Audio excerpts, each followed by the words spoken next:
Jingjing, what do you think when you think about the role of social media in shaping perceptions and perhaps misperceptions too amongst these three countries?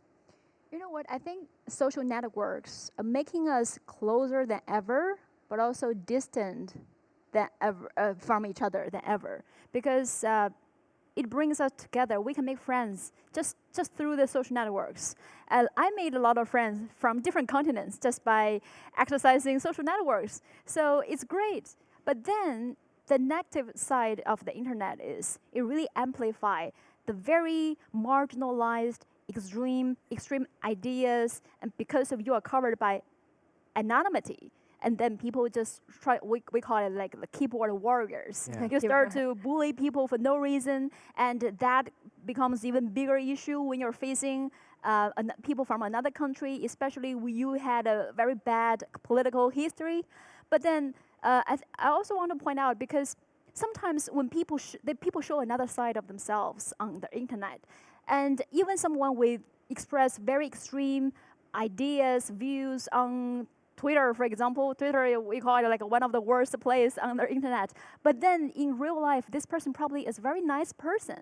But so nothing, no internet, no social networks can replace the human-to-human interactions. So even though this person, you probably don't like her online or don't like him or her online, but still you need to get in touch with this person, have face-to-face communication. You will see the other side of this person, because none of us are just one-sided. We are very complex as humans. Jayon from South Korea, what do you think?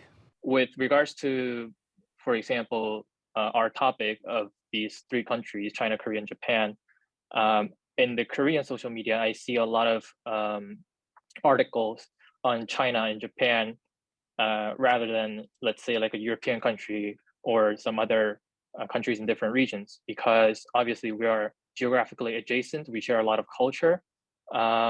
So these countries, China and Japan, gets much more coverage than other countries in Korean social media. And I think that should be the case in the two respective countries as well. Now, there's another issue, Huiyao, that is, the nationalism, narrow-minded nationalism. When you focus on the negative side of another country, another people, you tend to think negatively about each other.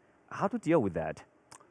Well, I think this is probably a contemporary challenge. While we're having the benefit of the social media and the high efficiency of communication, we do have those side effect.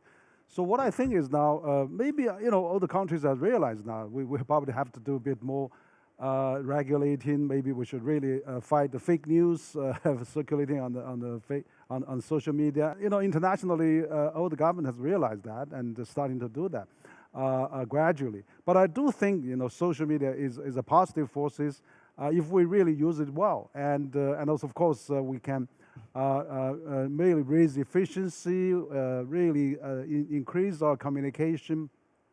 But what's more, let more knowledgeable people, let more people-to-people exchanges, let people go to the different countries. We don't want to amplify extreme, but really let's get the culture right, let's get all the big environment right, let's go get all the political, build up some consensus so that we can really influence social media. I think that big environment is very, very important.